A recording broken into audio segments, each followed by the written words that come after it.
नमस्ते सभी का बोधि वार्ता सत्संग में। यह अवसर है हम सभी साधकों के लिए। ये एक मंच की तरह है जहाँ पर हम सभी अपने आध्यात्मिक विचार को व्यक्त कर सकते हैं और अनुभवों को साझा कर सकते हैं। और साथ ही साथ अगर आपके कोई प्रश्न हो तो आप उसे लिख भी सकते हैं। हम सब उस पर चर्चा करने का प्रयास करेंगे। मैं भी अपने विचार व्यक्त करूँगा उस पर। तो शुरू करने के लिए मेरे पास कुछ सवाल आए थे साधकों के। पहला सवाल तो यह था कि अध्यात्म शुरू करने का सबसे सही समय क्या है। तो सबसे पहले तो यह बता दूं कि अध्यात्म होता क्या है। अध्यात्म का मतलब है कि अपने तत्व को जानना, अपने सत्य स्वरूप को जानना, और यह जानना कि आप वास्तविकता में हैं क्या, और इसी सत्य के ज्ञान में हमेशा रहना। तो तो अध्यात्म को शुरू करने का सही समय अभी है। जब आपको पता चल जाए तभी आपको अध्यात्म की शुरुआत करनी चाहिए, क्योंकि सत्य जितनी जल्दी पता चलेगा उतनी ही जल्दी आप मिथ्या से बाहर आ सकेंगे। अगर कोई कह रहा है कि उसके पास बहुत सारी जिम्मेदारियां हैं, वो बहुत सारे कर्म हैं उसे पहले करने हैं अध्यात्म में आने से पहले, तो एक बार सोच कर देखिए कि अगर आप नहीं करेंगे उस कर्म को तो क्या वह कर्म नहीं होंगे। माया को आपकी ज़रूरत नहीं है, माया चलती रहेगी हमेशा। इस जीव को इस मिथ्या से निकलना है। इसके लिए अध्यात्म आपके लिए सबसे ज़रूरी है, और आप तभी आगे बढ़ पाएंगे जब आप शुरुआत करेंगे। आपके किसी कर्मों की वजह से आप पर कृपा हुई है कि आप अध्यात्म के चौखट तक आ गए हैं। अब इस कृपा की बारिश में आपको पूरी तरह से भीग जाना है। कितने कितने सारे युग बीत गए हैं और हम अभी भी यहीं पर हैं। इसका मतलब यही है कि हम कर्म ही करते आए हैं आज तक। अब हमें अध्यात्म में आगे बढ़ना है और हमें अपनी आध्यात्मिक प्रगति की तरफ ही ध्यान देना है। बाकी कामों की तरह यह भी आपकी एक जीवन शैली बन जाएगा, और आप कुछ ही दिनों में देखेंगे कि अध्यात्म इसके बजाय कि आपका समय ले रहा है, आपके जीवन से अनावश्यक कार्य बहुत सारे खत्म होने लगेंगे और आपके पास समय और भी रहेगा। तो अगर आपको अध्यात्म के बारे में पता चल गया है और आप जान गए हैं कि आपको किस मार्ग में आगे बढ़ना है, तो आपको शुरू करने में कोई भी विलंब नहीं करनी चाहिए। मनुष्य जन्म का पूरा फ़ायदा उठाना चाहिए और अध्यात्म में आगे बढ़ने का प्रयास करना चाहिए। एक और प्रश्न था कि आध्यात्मिक प्रगति के लिए कौन सी साधना का चयन करना चाहिए। तो इसके लिए मैं बताना चाहता हूँ कि आप साधना खुद से नहीं चुन सकते हैं। यहाँ तक कि आपको साधना के बारे में पता भी नहीं चलेगा। आप इंटरनेट पे या किसी शास्त्र से या किसी पुस्तक से देखकर आप जान जाएंगे कि कुछ साधना है, पर वह साधना आपके लिए है यह आप कभी नहीं जान सकते। यह सिर्फ गुरु निर्धारित कर सकते हैं कि कौन सी साधना आपके आध्यात्मिक प्रगति के लिए श्रेष्ठ है, क्योंकि गुरु ही जानते हैं कि आप में क्या शुद्धियाँ हैं। आप क्या कर सकते हैं कि सबसे पहले एक लक्ष्य निर्धारित कर सकते हैं कि आपको क्या चाहिए अध्यात्म से। और ये लक्ष्य कुछ भी हो सकता है, छोटा भी हो सकता है, बड़ा भी हो सकता है। छोटा कहने का अर्थात कि माया में आप कुछ पाना चाहते हैं, जैसे आपको 2 घर खरीदना है, 10 करोड़ रुपए चाहिए, या आपको अपने सत्य स्वरूप में स्थापित होना है। तो ये लक्ष्य कुछ भी हो सकता है। इसके लिए आप वरिष्ठ साधकों का भी सहायता ले सकते हैं या इंटरनेट पे भी देख सकते हैं कि क्या क्या लक्ष्य होते हैं और कौन कौन से मार्ग होते हैं। जब आप लक्ष्य निर्धारित कर लेंगे तब आपको मार्ग चयन करने में ज़्यादा तकलीफ नहीं होगा। आप देख सकते हैं कि मार्ग, कौन से मार्ग आपको आपके लक्ष्य तक लेके जा सकता है, और फिर अपना खुद का बुद्धि इस्तेमाल करके आप जान सकेंगे कि क्या यह क्या क्या इन 10, 20, 50 मार्गों में से कौन सा मार्ग आपके लक्ष्य तक आपको कितने समय में लेके जा सकता है। जब आप एक बार मार्ग निर्धारित कर लें तब आपके लिए गुरु का चयन करना बहुत ही दिक्कत की बात नहीं होगी। आप आसानी से गुरु को भी ढूंढ सकते हैं। आप चमत्कार की तरह देखने लगेंगे कि आपके पास कुछ सूचनाएं आने लगेंगी, कुछ संदेश आने लगेंगे जो आपको किसी व्यक्ति की तरफ या किसी संप्रदाय की तरफ आकर्षित करने लगेगा, और आप वहाँ से एक गुरु चुन सकते हैं और फिर गुरु से याचना करके आप साधना भी ले सकते हैं। यहाँ से ऐसे करने से अगर ये एक सही पथ होगा अगर आप जिस पर आप चले तो आप सही साधना तक पहुँच सकेंगे, और फिर उस साधना के आपको फल मिलने लगेंगे। कई बार ऐसा होता है कि साधक खुद से ही साधना चुन लेते हैं और फिर वह थोड़ा सा फल तो देता है, परंतु बहुत सारी अशुद्धियाँ भी जोड़ देता है, बहुत सारे दोष भी जोड़ देता है। इसलिए सबसे सही तरीका यही होगा कि लक्ष्य सबसे पहले चुनें, फिर मार्ग चुनें, फिर गुरु का चयन करें, और फिर साधना लेकर उस साधना को पूर्ण करने का प्रयास करें। तो ये था दूसरा प्रश्न का उत्तर। अगर आपके भी कोई प्रश्न हो तो आप लिख सकते हैं यहाँ पर। मैं अगले प्रश्न पे बढ़ता हूँ। एक साधक का प्रश्न था कि माया को मिथ्या क्यों कहते हैं। तो यह जवाब गुरुजी भी बहुत बार दे चुके हैं और हमारे सभी कार्यक्रम में इसका उत्तर आपको मिल जाएगा, पर फिर भी मैं यहाँ बता रहा हूँ कि माया को मिथ्या इसलिए कहते हैं क्योंकि माया नित्य परिवर्तित होती रहती है। ऐसा कुछ भी नहीं है यहाँ पर जो कि जिस पर आप निर्भर हो सकें। कुछ भी ऐसा नहीं है जिसको आप कभी भी सत्य सत्य के रूप में जान पाएंगे। यहाँ पर हमें यह भी नहीं पता होता है कि लाल रंग का टमाटर लाल क्यों दिखता है और उसका वास्तविक रंग क्या है। एक लाल रंग इसीलिए दिखता है क्योंकि जब उसे सफ़ेद प्रकाश पड़े तो वह सारी रोशनी को सोख लेगा अपने में और सिर्फ एक ही रंग प्रतिबिंबित करता है। परंतु अगर इसी लाल रंग के टमाटर को अगर नीली रोशनी में देखें तो वह उस नीले रंग को सोख कर काले रंग का दिखने लगेगा। तो इतनी छोटी सी बात भी हमें नहीं पता है माया के बारे में। एक ही अनुभव अगर दो व्यक्तियों को हो तो उन्हें अलग अलग फल मिलेगा। जैसे कि अगर एक भिखारी के पास 10 रुपये मिल जाए उसे तो वह बड़ा खुश हो जाएगा। वही शायद अगर एक बहुत ही अमीर व्यक्ति है, अगर उसे 10 रुपये पड़ा हुआ दिखे तो वो शायद उठाए भी ना उसे कभी। तो यहाँ देख सकते हैं कि एक ही अनुभव अलग अलग फल देगा और आप कभी भी माया के किसी भी फल पर आप निर्भर नहीं हो पाएंगे। आप किसी चीज़ को पकड़ने जाएंगे वो छूट जाएगा। एक ही अनुभव दो व्यक्तियों को अलग अलग फल देता है, उसके साथ ही एक ही अनुभव एक ही व्यक्ति को भी अलग अलग फल दे सकता है। जैसे कि अगर किसी को गुलाब जामुन पसंद है, वह एक गुलाब जामुन खाएगा तब तक तो वो खुश रहेगा। पर अगर वो 50 गुलाब जामुन खा ले तो क्या पता उसे मधुमेह हो जाए, उसे हॉस्पिटल भी जाना पड़ सके और शायद वह 1 साल तक फिर कभी गुलाब जामुन ना खाए। इसी तरह से हमारी सारी इंद्रियां हमें कभी भी सत्य का ज्ञान नहीं कराती हैं, केवल वह दर्शाती हैं जिससे कि यह जीवन चल सके। एक ही अनुभव, जैसे कि एक ही गंध, एक ही स्वाद, एक ही ध्वनि, एक ही स्पर्श, सभी के लिए बहुत ही भिन्न होता है। इसी तरह से हमारी आँखों में जो रोशनी जाती है वह भी दो व्यक्तियों के लिए भी भिन्न होता है। ये इंद्रियां जो भी सृष्टि बनाती हैं हमारे अंदर, वह दो व्यक्तियों के लिए पूरी तरह से भिन्न होता है और दो व्यक्ति यह बात कभी नहीं जान पाएंगे।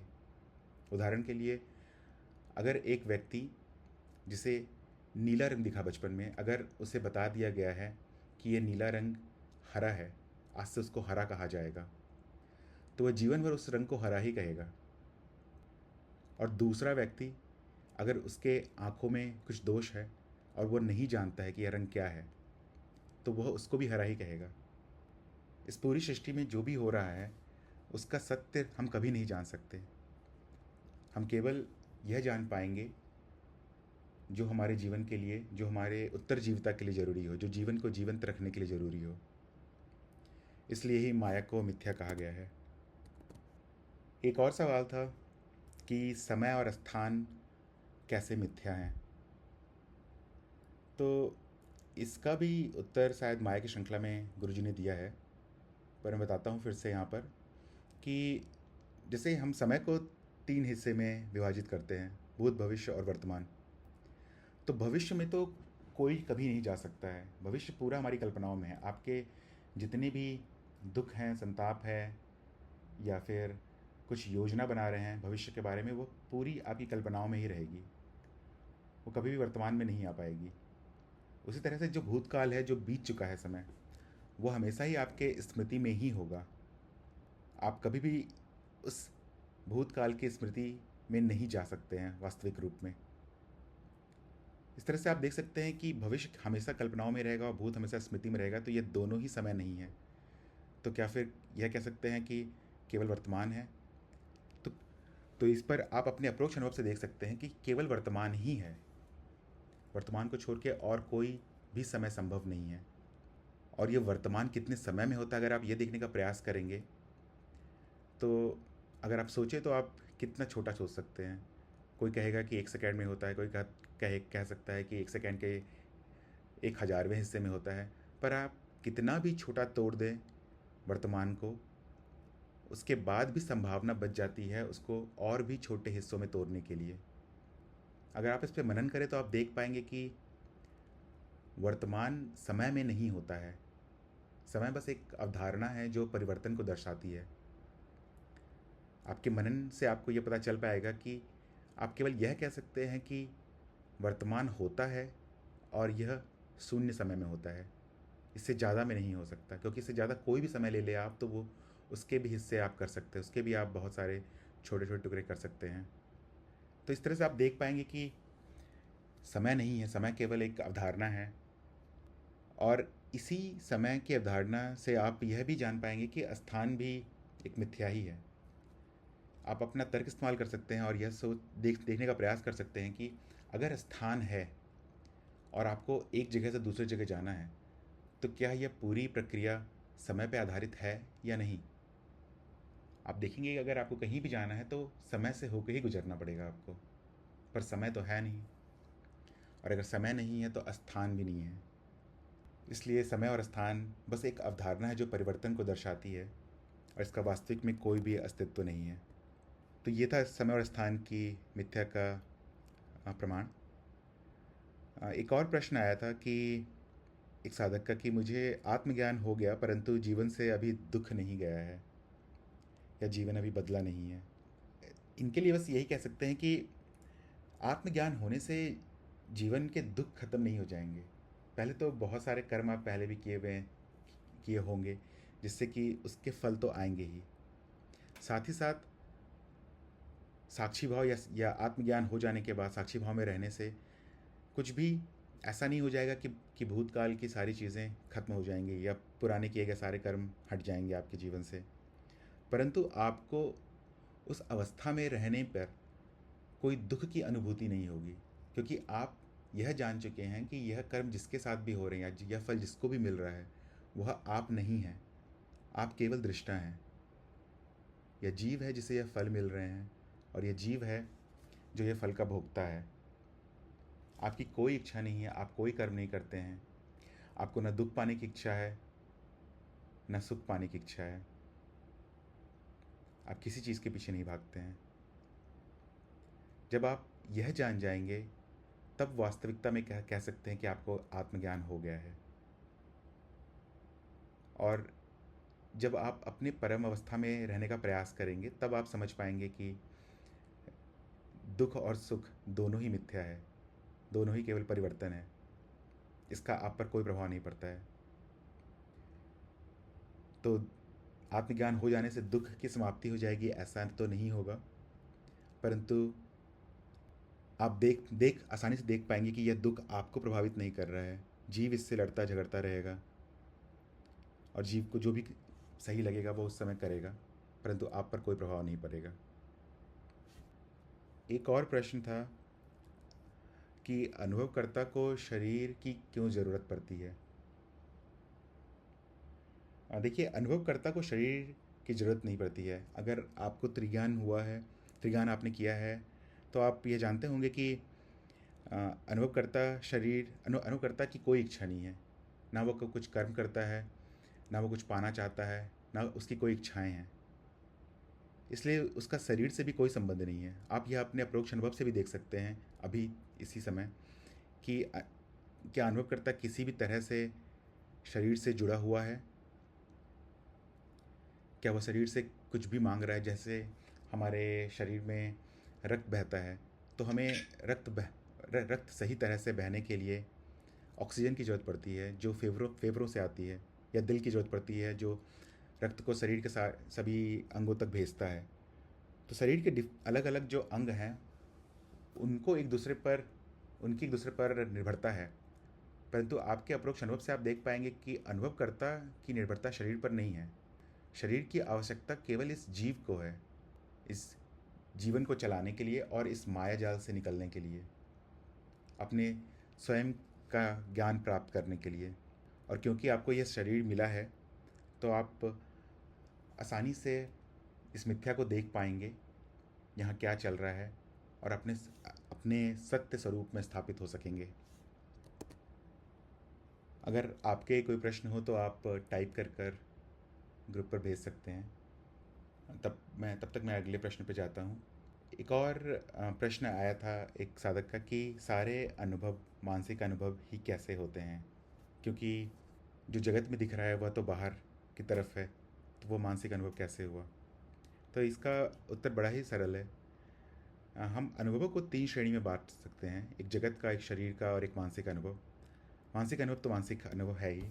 शरीर के अनुभव, आधे अनुभव को हम भौतिक अनुभव कह सकते हैं और आधे अनुभव को हम मानसिक अनुभव कह सकते हैं।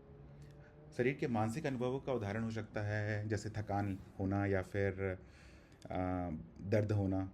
ये सारी चीज़ें मानसिक अनुभव हो जाएंगी। और जो भौतिक अनुभव होगा वह शरीर का, जैसे कि आप अपनी उंगलियों को देख सकते हैं, शरीर को देख सकते हैं, उसी तरह से आप जगत की सारी चीज़ों को देख सकते हैं। बस आपको यह देखने का प्रयास करना है कि ये सारे अनुभव जो भी हो रहे हैं वो कैसे आप तक पहुंच रहे हैं। ये सारे अनुभव अस्तित्व में हैं, और ये सारे अनुभवों से आपकी इंद्रियां प्रतिक्रिया करती है, और ये जीव स्मृति में भेजती है संवेदना के द्वारा। जब ये जीव स्मृति में आ जाता है तब आपकी मानसिक इंद्रियां इसे पकड़ती है और आपके सामने उस अनुभव को प्रकट करती है। तो एक तरीके से कह सकते हैं कि यह माया के ऊपर की भी माया है। पहले आपके सामने एक अनुभव है और आपकी इंद्रियां उसका एक प्रारूप बनाती हैं अनुनाद के द्वारा, और फिर उसका भी एक प्रारूप आपकी जीव स्मृति में जाता है, और फिर आपको पता चलता है उसके बारे में। तो इस तरह से आप देख सकते हैं कि सारे अनुभव मानसिक अनुभव ही होते हैं अंत में। आप प्रश्न पूछ सकते हैं ज्ञान मार्ग के किसी विषय पर, योद्धा जी। एक और प्रश्न था आज त्रिज्ञान में, एक साधक ने पूछा था कि क्या अनुभवकर्ता दो हो सकते हैं, क्योंकि वह नहीं जान सकता, क्योंकि ज्ञान तो जीव ले रहा है और जीव दूसरों को क्या अनुभव हो रहा है वह तो नहीं जान सकता। तो इस पर मैं थोड़ा प्रकाश डालता हूँ। आप अपने अपरोक्ष अनुभव से देख सकते हैं कि अनुभवकर्ता अगर दो हुआ तो उसकी एक सीमा हो जाएगी, कहीं से वो शुरू होता है और कहीं वह अंत होता है। अगर दो हुआ तो वह खुद में एक अनुभव हो जाएगा। तो फिर कोई और भी होना चाहिए जो यह देखे कि यहाँ पर दो है, दो अनुभव करता है। या फिर इसको आप ऐसे भी देख सकते हैं कि अगर अनुभव करता दो है तो पहले को दूसरे का ज्ञान होगा और दूसरे को पहले का ज्ञान होगा। इसका मतलब कि दोनों ही अनुभव होंगे उस स्थिति में, दोनों ही अनुभवकर्ता नहीं होंगे। तो हम ये जान सकते हैं आसानी से, आपको दूसरों के तो अनुभव नहीं हो सकते हैं, यह तो निश्चित है, पर आप अपने तर्क से और बुद्धि से यह जान सकते हैं, और अप्रोक्ष अनुभव से भी यह जान सकते हैं कि एक से ज़्यादा नहीं हो सकता अनुभवकर्ता। अगर अनुभवकर्ता दो हो जाए तो उसे भी फिर अनुभव की श्रेणी में डाल दिया जाएगा, और जो जान रहा है कि दो अनुभवकर्ता है वही वास्तविक अनुभवकर्ता हो जाएगा। इसलिए एक ही अनुभवकर्ता संभव है, दो नहीं। टेक्स्ट अलाउड नहीं किया जा रहा है। हेलो, यहाँ पे टेक्स्ट अलाउड नहीं किया जा रहा है। एडमिन्स ने कुछ ऐसा सिस्टम कर रखा है। अभी एक प्रश्न आया है माधवी जी का, आप लिख नहीं पा रही हैं? आप लिख नहीं पा रही हैं? हाँ जी, लिख नहीं पा रहे हैं। वहाँ पे आ रहा है कि एडमिन की तरफ से कुछ सिस्टम किया गया है, अलाउड नहीं किया जा रहा है लिखना। मैं लिख नहीं पा रही।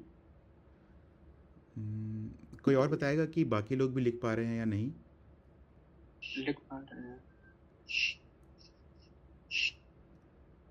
हाँ, शायद आपके फ़ोन में या लैपटॉप में कुछ सेटिंग्स लगा होगा स्वयं गुप्ता जी। ओके ओके, देखती हूँ मैं जी। ठीक है।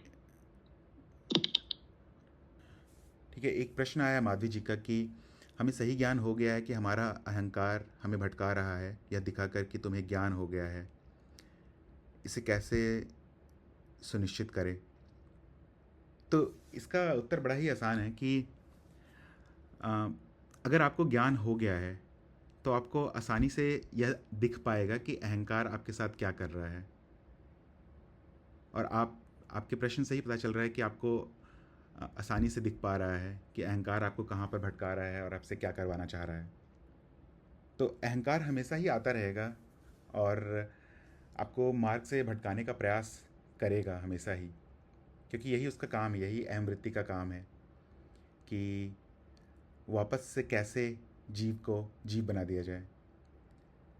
परंतु अगर आपको ज्ञान हो गया, आप साक्षी भाव में पहले से ही हैं, तो आप इन सभी प्रतिक्रिया को होते हुए देख पाएंगी आसानी से कि क्या चल रहा है। और कुछ भी अगर अनावश्यक है तो आप उसको आसानी से हटा सकती हैं। तो आपके प्रश्न से ही ये लग रहा है कि यह हमेशा तक चलता रहेगा, क्योंकि चित्त का काम ही है, जो चित्त चित्त जिस चीज़ के लिए निर्माण हुआ है वो कार्य तो करता ही रहेगा। पर आपको यह पता, आपको बस यह जानना है कि आप नहीं हैं यह अहंकार, या फिर आप नहीं हैं चित्त, आप केवल इसकी दृष्टा हैं।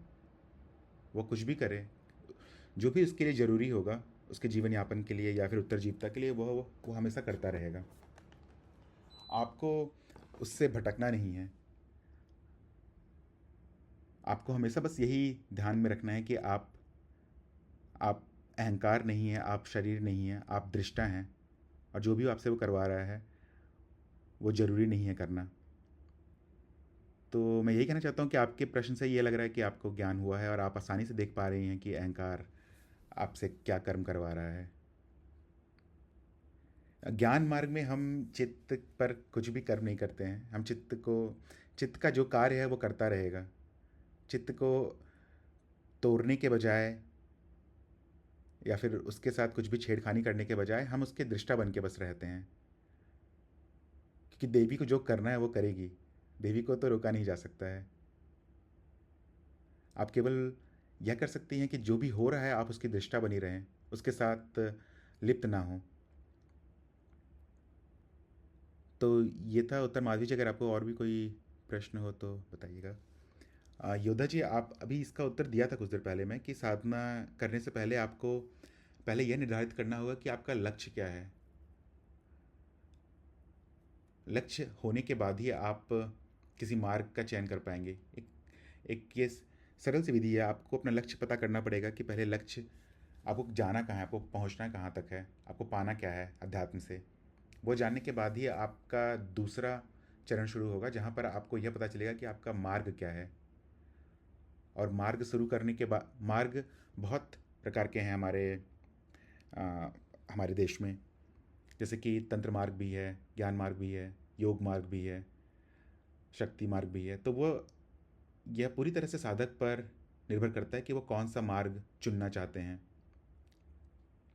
जो भी मार्ग उनको उनके लक्ष्य तक लेके जाएगा वही उनका मार्ग होगा। और मार्ग मिलने के बाद ही आप चयन कर पाएंगे या फिर आप इस यात्रा में निकल पाएंगे कि जहां आप गुरु को ढूंढ पाए। क्योंकि गुरु ढूंढना भी एक अपने आप में बहुत ही बड़ा कार्य है। आपको बहुत सारे गुरु मिल जाएंगे और आजकल बहुत सारे पाखंडी गुरु भी होते हैं, इसलिए मिल पाना हमेशा ही आसान नहीं रहेगा। तो आपको पता है कि आपको तंत्र मार्ग में जाना है। यहाँ पर तो हम ज्ञान मार्ग की ही बातें करते हैं, और ज्ञान मार्ग ही, जिस साधक हैं वो ज्ञान मार्ग में ही आगे बढ़ना चाहते हैं। तंत्र मार्ग के लिए आपको किसी तंत्र मार्ग के गुरु को ढूंढना पड़ेगा और उनकी सहायता लेनी पड़ेगी। यही मेरा उत्तर होगा योद्धा जी। माधवी जी का प्रश्न है, मार्ग को सुनिश्चित गुरु कराते हैं या हम मार्ग चुनते रहते हैं समय समय पर। तो अगर आपको गुरु मिल चुके हैं तो आपको बता देंगे कि आपको किस मार्ग में आगे बढ़ना है। पर अगर आपको नहीं मिले हैं तो आप शुरुआत कर सकते हैं किसी भी मार्ग से, और वहाँ कुछ समय बिता सकते हैं, और फिर अपनी खुद की आध्यात्मिक प्रगति को भी देख सकते हैं कि आपकी आध्यात्मिक प्रगति हो भी रही है या नहीं। अगर नहीं हो रही है तो आप फिर गुरु से प्रार्थना करके आप किसी और मार्ग की तरफ भी बढ़ सकते हैं, या कभी कभी गुरु भी बता देते हैं कि किसी और मार्ग पे जाना है। अगर कुछ भी समझ में नहीं आ रहा है कि किस मार्ग में आगे बढ़ना है तो मेरा सुझाव होगा ज्ञान मार्ग से शुरू करना, क्योंकि ज्ञान मार्ग सबसे सरल, सबसे छोटा मार्ग है और तुरंत फल देता है।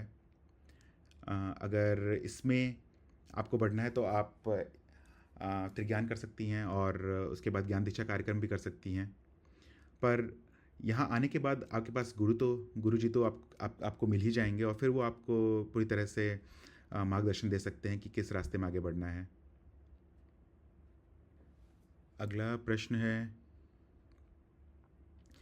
अपने बंधन वीडियो में कहा कि ज़्यादा से ज़्यादा अपना समय साधना में लगाइए, तो ज्ञान मार्ग में कोई साधना तो है नहीं, ऐसा कहते हैं, तो फिर क्या साधना करें? आपने ज्ञान दीक्षा कार्यक्रम कर लिया है क्या देवीदास जी? अगर आप, हाँ जी, हाँ। तो आप साक्षी भाव में हमेशा रहते हैं? वो कैसे रहे वो पता नहीं चलता। तो ज्ञान दिशा कार्यक्रम में चौथे चरण में साक्षी भाव ही सिखाया गया है गुरुजी के द्वारा। आ, इस चौथे चरण में हम पहुंचे नहीं, दूसरे में मतलब परीक्षा नहीं हुई है हमारी। ओ ठीक है, तो अभी आप तो शुरू ही किए हैं, तो आप आगे बढ़िए, धीरे धीरे आगे बढ़ते रहिए। आ, आप अभी दूसरे चरण में हैं, मतलब कि आप श्रवण कर रहे हैं। उसके बाद आपका मनन होगा, जहाँ पे जिसको सत्यापन भी कहते हैं। और जब सत्यापन हो जाएगा तब आपकी परीक्षा होगी, और उसके बाद आपका साक्षी भाव की साधना शुरू होगी। अगर आपको समझ में आ जाएगा सारी चीज़ें, तो साक्षी भाव की साधना आपकी तुरंत ही ख़त्म हो जाएगी। कुछ करना नहीं पड़ेगा आपको अलग से प्रयास। और हमें सत्यापन करना भी नहीं आता, कैसे करते हैं वो भी पता नहीं, तो इसीलिए मार्गदर्शन चाहते हैं। नहीं, तो आप सही कर रहे हैं। अभी जो कर रहे हैं, आप ज्ञान दिशा कार्यक्रम में जुड़ गए हैं, और जैसा जैसा आपका कार्यक्रम है, उसके साथ साथ आप आगे बढ़ते रहिए। उसमें आप आगे बढ़ते रहेंगे तो आपको अ, वो जो वेबसाइट है, उसी में सारी चीज़ें दी हुई हैं, तो आपको पता चलता रहेगा कि क्या करना है, अब अगला चरण क्या है। और जब आप साक्षी भाव की साधना समाप्त कर लेंगे, उसके बाद भी गुरुजी आपको देखकर बताएंगे कि आपको अब अगला क्या करना है। जैसे कुछ साधकों को गुरुजी शुद्धिकरण का भी कुछ साधना बताते हैं, तो आपको पता चलता रहेगा। अब बस अपने कार्यक्रम के साथ जुड़े रहिए और आगे बढ़ते रहिए। हमें 2 साल हो गए साधना ज्ञान दीक्षा कार्यक्रम किए हुए, मतलब शुरू करने। अब 2 साल से ज्ञान दीक्षा कंप्लीट नहीं हुआ आपका अभी तक? ये पहली बार फेल हो गए गुरु जी के हिंदी का कार्यक्रम में। दोबारा हमने मराठी में किए, तो मराठी में अभी मूल्यांकन मतलब क्या वो दूसरा अभी बताया क्या, वो नहीं समझ रहा। तो गुरुजी आपको बताए होंगे आप कि फिर से ये ज्ञान दीक्षा शुरू करने के लिए, और समय भी दिए होंगे कुछ कि फिर से मनन करने के लिए सभी विषयों पर। हाँ जी हाँ। तो आपने फिर से शुरू कर लिया है? हाँ फिर से शुरू कर लिया है, लेख भी लिख कर हो गए अभी। और आपका मनन भी समाप्त हो गया है? सत्यापन समाप्त हो गया आपका? मनन वही समझ में नहीं आ रहा है। हम लेख लेख लिख कर पूरा मतलब जैसे जैसे आगे बढ़ रहे हैं, लेकिन मनन में अब कुछ प्रश्न पूछे भी नहीं और उसमें कुछ चर्चा भी नहीं की। वो तो उसका सत्यापन का मतलब सिर्फ इतना ही है कि जो भी आप लेख लिखे हैं पुराने चरण 2 पर, उसको समझिए और सत्यापित कीजिए अपने अनुभव में कि वह सत्य है भी या नहीं। जैसे कि उदाहरण के लिए, अगर आ, एक प्रश्न हो कि अनुभवकर्ता एक है या दो है, या अस्तित्व एक है या दो है, तो आप ये गुरुजी की वीडियो को तो देख लिए होंगे, उसका उसका लेख भी लिख चुके हैं। अब बस आपको यह करना है कि आपको सत्यापित करना है। आपको अपने अनुभव में ढूंढना है कि यह सत्य है भी कि नहीं। अगर सत्य नहीं है, तो आप किसी भी साधक से पूछ सकते हैं, या गुरुजी से भी पूछ सकते हैं, या अगर आपका जो त्रिगान कराए होंगे शिक्षक, आप उनसे भी पूछ सकते हैं, और आपको उसका उत्तर मिलेगा। ऐसे करते करते आपको सारे जितने भी अध्याय होंगे सभी पर सत्यापित करना है। सभी को आपको सत्यापित करना है। सत्यापित जब आप कर लेंगे, उसके बाद आप गुरुजी को फिर से सूचना दीजिएगा, और आपका एक समय निर्धारित होगा परीक्षा का। हाँ जी। आप चाहे तो मुझसे भी बाद में मैसेज करके पूछ सकते हैं, और मैं आपको बता दूंगा कि सत्यापन कैसे करना होता है। वैसे अगर आप गुनिक से पूछेंगे तो गुनिक भी बता देगा आपको सत्यापन कैसे करना है। गुनिक अ, इसी टेलीग्राम में आपको दिख जाएगा।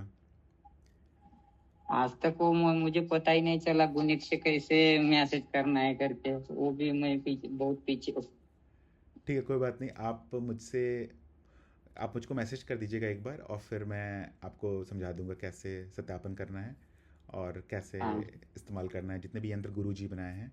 जैसे गुनिक एक यंत्र है, तो उस यंत्र को कैसे इस्तेमाल करना है आगे बढ़ने के लिए मैं आपको बता दूंगा। हाँ जी। ठीक, प्रणाम। प्रणाम। अगला प्रश्न है पूजा जी का कि योग मार्ग क्या है। योग मार्ग एक चित्त पे नियंत्रण करने का मार्ग है। ज्ञान मार्ग से अलग है वो। इस पर मैं बहुत ज़्यादा तो आपको जानकारी नहीं दे पाऊँगा। आपको किसी योग मार्ग के गुरु के पास जाना पड़ेगा यह जानने के लिए। इसमें जो साधक होते हैं वो गुरु के सानिध्य में रहकर योग की कर कर अपने चित्त को नियंत्रित करने का ही प्रयास करते हैं। और जैसा पहले पूछा गया था कि चित्त को तोड़ा जा सकता है या नहीं जा सकता है, वह इसी आ, मार्ग में आगे बढ़ने का प्रयास करते हैं, चित्त पर पूरी तरह से नियंत्रण करने का। तो इस पर मैं बहुत ज़्यादा आपको नहीं बता पाऊँगा पूजा जी। अगले प्रश्न पे बढ़ते हैं। सबसे पहले श्रवण करना पड़ेगा, उसके बाद मनन के अंदर सत्यापन आता है और चुने। हाँ, परमांश जी ने जैसा बताया है, देवीदास जी, आप चाहे तो आप यहाँ पे सब चीज़ लिखा हुआ है, पर आप चाहे तो बाद में आप मुझसे वार्तालाप भी कर सकते हैं। अगर और कोई भी प्रश्न हो तो आप पूछ सकते हैं। एक प्रश्न और था साधक का कि माया को नित्य क्यों कहते हैं, जबकि यह दिखते रहता है हमेशा अलग अलग। तो माया को जब हम माया के स्तर पर देखते हैं, जैसे कि 3 स्तर हैं, ब्रह्म ज्ञान का स्तर, जिसे अद्वैत भी कहते हैं, फिर द्वैत का स्तर और फिर माया का स्तर। तो जब तक माया के स्तर पे आप माया को देखेंगे तब तक ही वो आपको भिन्न दिखेगी या नित्य नहीं दिखेगी।